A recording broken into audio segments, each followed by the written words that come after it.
म्हणजे मला एक मराठी म्हणून जी कळकळ वाटते की आता मराठी इंडस्ट्री ही मराठी माणसाने म्हणजे इव्हन पूर्ण भारतामध्ये फिल्म इंडस्ट्री ही मराठी माणसाने आणली. बरोबर.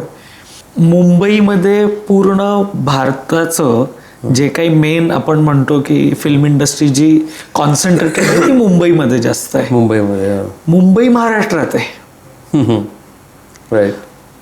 मग बाकी सगळे जे रिजनल इंडस्ट्रीज आहेत त्यांनी आज खूप जास्त अचीव केलंय.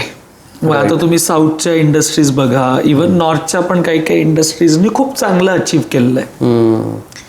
मग जिथून या इंडस्ट्रीचा मुळात उगम झालाय भारतात, ती इंडस्ट्री जेव्हा एवढं स्ट्रगल करताना आपण बघतो की ज्याच्यात असं अविस्मरणीय अद्भुत असं काहीतरी बनतच नाहीये की जे आपल्याला सांगता येईल की मी जगाच्या पाठीवर कुठेही गेलो तरी लोकांना आज जसं कांतारा माहितीये, बाहुबली माहितीये, तसं मराठी चित्रपट एकही का माहिती नाही. अगदी फक्त एखादा सैराट वगैरे सारखा आला असेल पण असं अद्भुत काहीतरी केलंय आपण तसं नाही होतंय.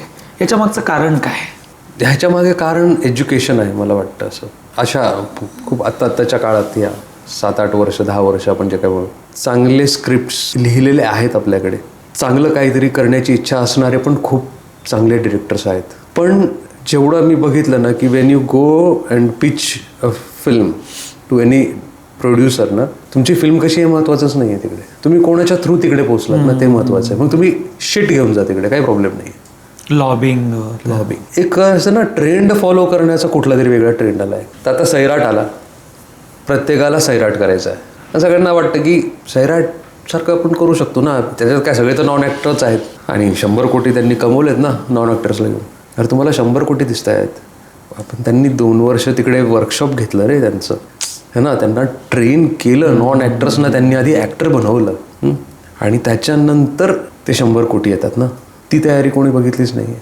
म्हणजे ते कुठेतरी ती इच्छाशक्ती कमी पडतीये. येस, असं वाटतं. आणि जसं तू आधी म्हटलंस की त्या सबसिडीसाठी किंवा फक्त पैसे कमवणं किंवा त्या ह्याच्यात गुरफटल्यासारखं वाटतीये मराठी इंडस्ट्री. एक्झॅक्टली. अजून पण तो सांगतो ना काही म्हणजे असे पण आहेत की एखादा प्रोड्युसर मिळाला, त्याला काही माहिती नसतं पण आकर्षण म्हणजे ग्लॅमर फील्ड आहे, सगळ्यांनाच आकर्षण आहे या फील्डचं. त्याला सांगायचं की त्याला कन्व्हिन्स करायचं, सर अशी फिल्म आहे आपल्याकडे आणि तुम्ही टेन्शन घेऊ नका सर.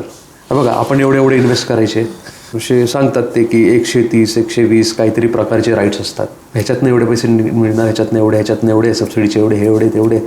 सर नाही, एक दिवस कुत्रं पण नाही आलं ना फिल्म बघायला तरी आपले पैसे वसूल आहेत. प्रोड्युसर बिचारा कन्व्हिन्स होतो आणि नंतर काय होतं की ह्याची फिल्म रिलीज होते, प्रोड्युसर बसला डोक्याला हात लावून, तेव्हा तो डिरेक्टरला बोलतो, डिरेक्टर हात वर करतो, भाई माझा काय संबंध, माझं काम डिरेक्शन करणं आहे, दॅट्स नॉट माय कॉल.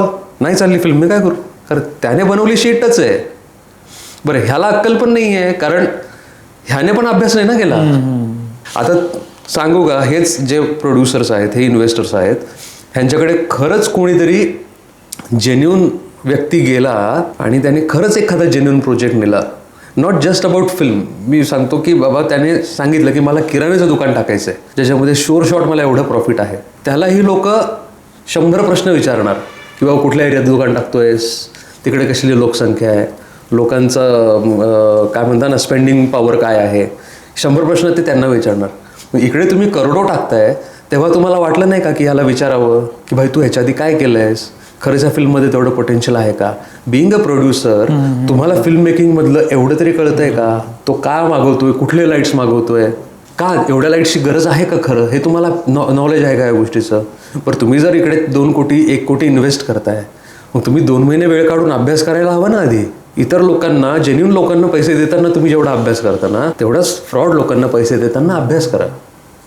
बरं, आता हा जो डिरेक्टर असतो एखादा की जो असं फसवून एखाद्या प्रोड्युसरला हँगिंग सोडून देतो, तो प्रोड्युसर बसलाय, माझे 1 करोड बुडालेत, तो असा बसलाय, ह्याने हा हात वर करतो आणि हा काय करतो, हा दुसऱ्या प्रोड्युसरकडे जातो, त्याला ह्याच फिल्मचं तो उदाहरण देतो आणि दुसरा प्रोड्युसर गटवतो. जोपर्यंत ह्या प्रोड्युसरला रिअलाइज होतं, कारण ह्या प्रोड्युसरला 1 दिवस येऊन भेटतोच, तोपर्यंत ह्याचे ऑलरेडी 1 कोटी गेलेले असतात. पण ह्याचं दुकान चालूच आहे, ह्याला खड्ड्यात टाक, त्याला खड्ड्यात टाक, त्याला. ही एक वेगळी जनता आहे. मग याच्यामध्ये तुला काय वाटतं की हे जे सबसिडी आहे तर याचे काय नियम असे बदलायला पाहिजे की जेणेकरून याला थोडासा कंट्रोल होईल हे आणि थोडे बेटर पिक्चर्स आपल्याला बघायला मिळतील आणि जे योग्य लोक आहेत त्यांच्यापर्यंतच ही सबसिडी मर्यादित राहू शकेल. माझं तर हे म्हणणं आहे ना की सबसिडी बंदच झाली पाहिजे.